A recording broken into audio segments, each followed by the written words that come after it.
quando a gente pensa em música pop, vem logo à cabeça algo mais alegre e dançante, não?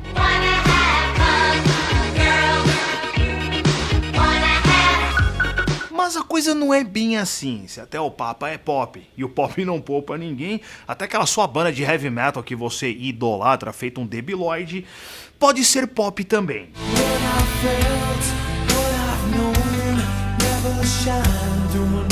Mas o ponto aqui é, a expressão pop pode estar relacionada a um subgênero ou também a uma condição, a um status no mainstream de uma determinada banda. Logo, o AC/DC, o Iron Maiden e o Metallica são pop também.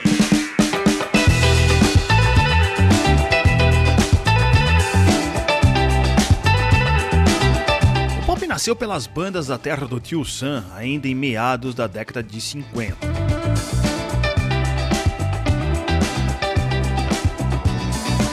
O pop é marcado pela conservação da estrutura formal da música, verso, estribilho, verso. Seja lá o que isso signifique. É também executada de uma forma, digamos, mais sensível, melódica e ou alegre. E claro, cai facilmente no gosto popular das massas.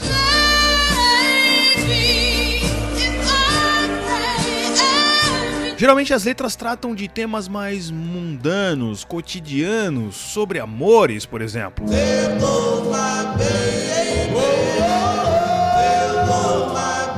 Ou sobre curtição e lances da vida.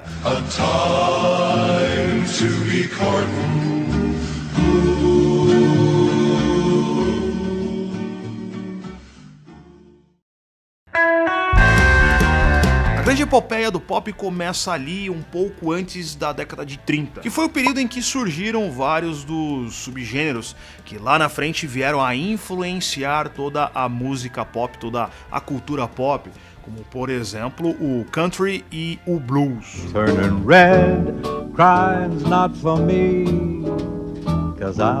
Os artistas mais famosos da década de 50 foram Bing Crosby, Frank Sinatra, Dean Martin e, de certa forma, o rei do rock, Elvis Presley.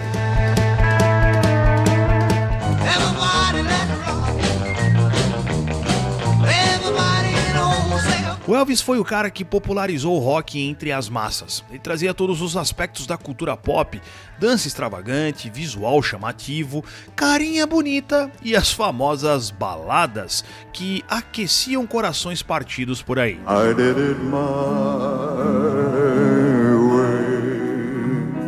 Por outro lado, o Frank Sinatra trouxe um aspecto mais rebuscado para a música pop, elegante, sério e ao mesmo tempo melancólico e às vezes feliz, mas veja bem, feliz com elegância. A gente está falando de uma época em que esses cantores tinham big bands de apoio, que criavam músicas colossais, cheias de detalhes e arranjos que mais tarde se tornariam clássicos de filmes épicos e séries imortais da indústria hollywoodiana. Everybody falls in love somehow.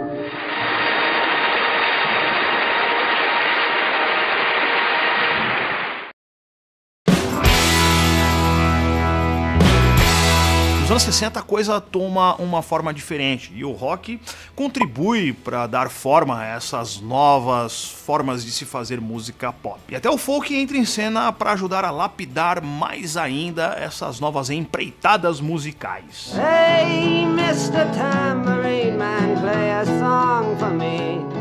Parece que os anos 60 tinham um quê de energia a mais. As músicas eram mais pra cima e o movimento hip, com seus artistas roqueiros, deram a sua contribuição.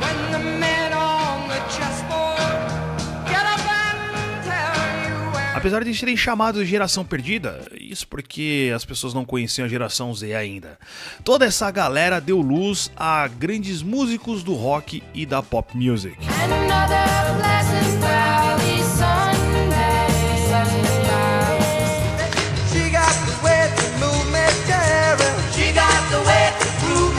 Até que, por fim, surgiu a bitomania.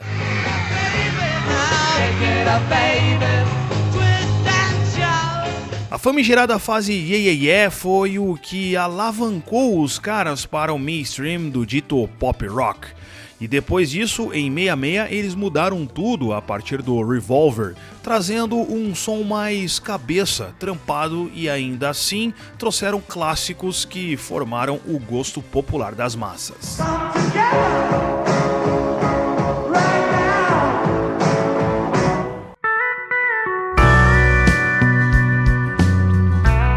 Chega os anos 70 e com eles vários movimentos musicais aí, como a disco, o surgimento do hard rock, do rock progressivo, do punk e também no final dos 70 o nascimento da New Wave. Ali tinha muita coisa acontecendo, tudo ao mesmo tempo.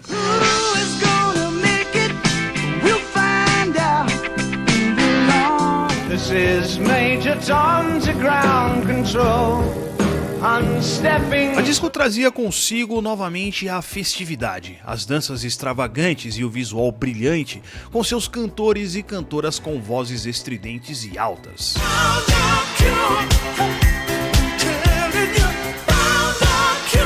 Tudo começava a se misturar com tudo. Não havia limites para o criativo. Oh, Maggie, I couldn't have tried anymore.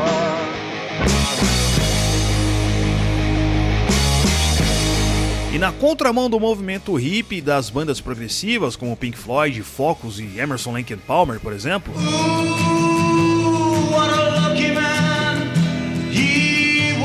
surgiu um movimento de jovens periféricos que estavam de saco cheio daquela punhetação toda. E eles mudaram o curso da cultura pop. Tô falando do punk.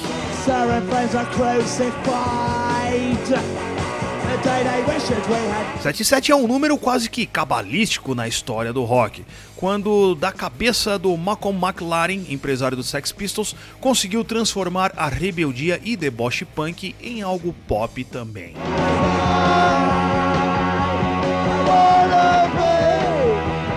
Por outro lado, a saudosa Vivienne Westwood foi a responsável por levar o visual punk e new wave para o gosto popular. No final, tudo é uma questão de marketing e o transgressor acaba sendo absorvido pelo sistema.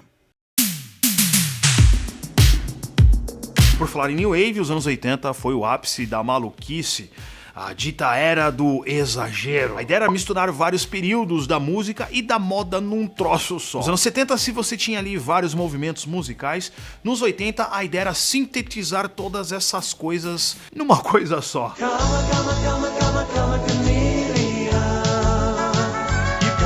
Quando se pensa em anos 80, a New Wave e os New Romantics vêm à cabeça.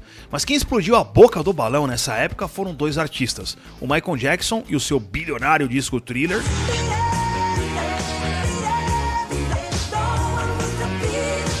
e a Madonna com o seu dance pop. Juntos, eles ganharam o título de rei e rainha do pop.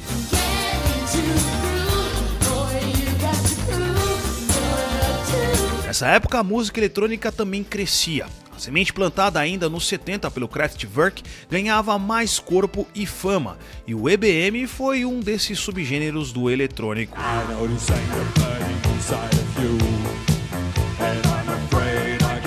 Em comunhão com a New Wave, a música eletrônica produziu mais subprodutos para a indústria pop, como o New Order e o Depeche Mode. Tell me how should I complicating, circulating, new life. Lembrando que os sintetizadores marcaram demais essa geração de bandas e cantores, e o Maiden também embarcou nessa com o Summer in Time.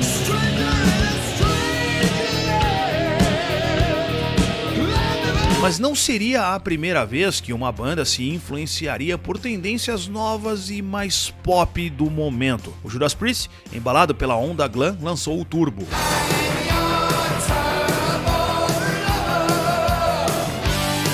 Glam, com certeza, deu um olhar mais pop pro rock, principalmente pela sua visão de mundo de curtição e mulherada.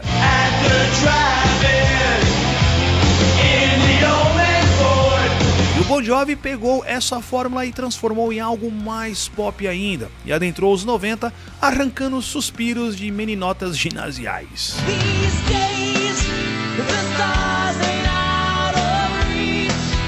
Os anos 90 marcaram a cultura pop com muito house, eurodance, techno e dance music. Era a era das latinhas da Jovem Pan, que viam CDs de coletâneas. Ali também surgiu a Shakira, a Alanis Morissette e também no final dos anos 90 a explosão do pop punk, que marcou bastante aqueles filmes de besterol adolescente. Oh, época boa.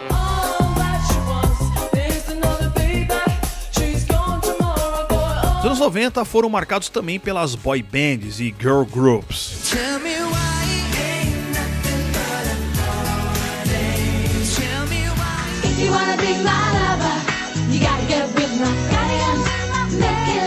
Meio que baseado nesse tipo de som, ainda nesse período, a gente pode falar também do surgimento das pop princess, como Britney Spears, Beyoncé e Christina Aguilera.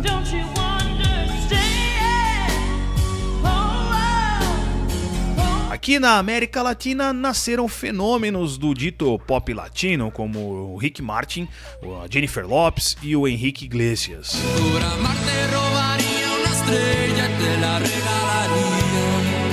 Mas a Shakira e o seu Pies Descalços Sueños Blancos roubou a minha pose de roqueiro pré-adolescente.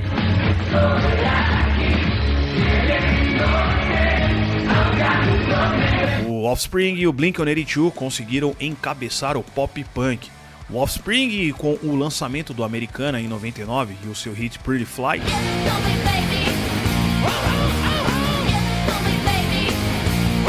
E o Blink também em 99 com o Enema the State.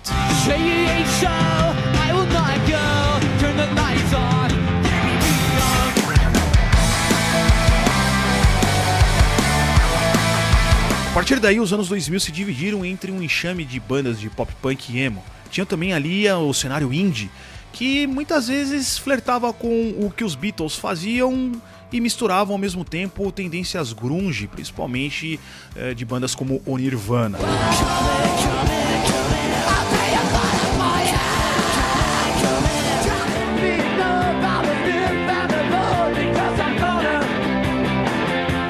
Também dividiam espaço com os remanescentes das boy bands e princesas do pop.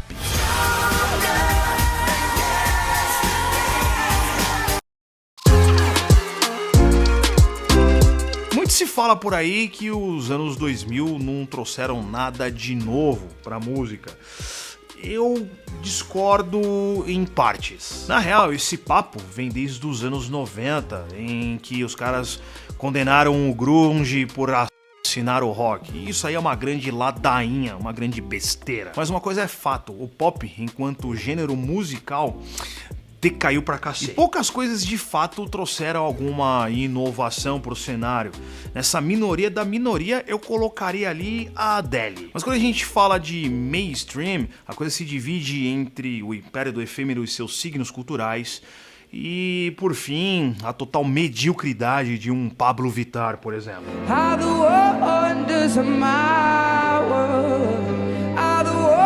Quando eu penso na música pop da década dos zeros, eu prefiro ir pro cenário independente e underground, não por uma questão de síndrome de underground, mas porque o mainstream não produziu grandes coisas de 2010 pra cá.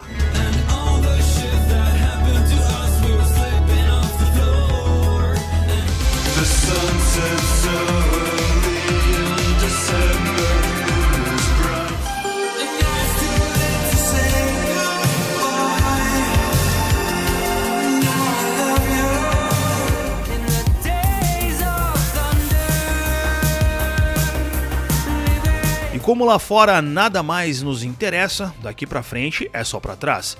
É rebuscar antigas texturas de som para os novos projetos.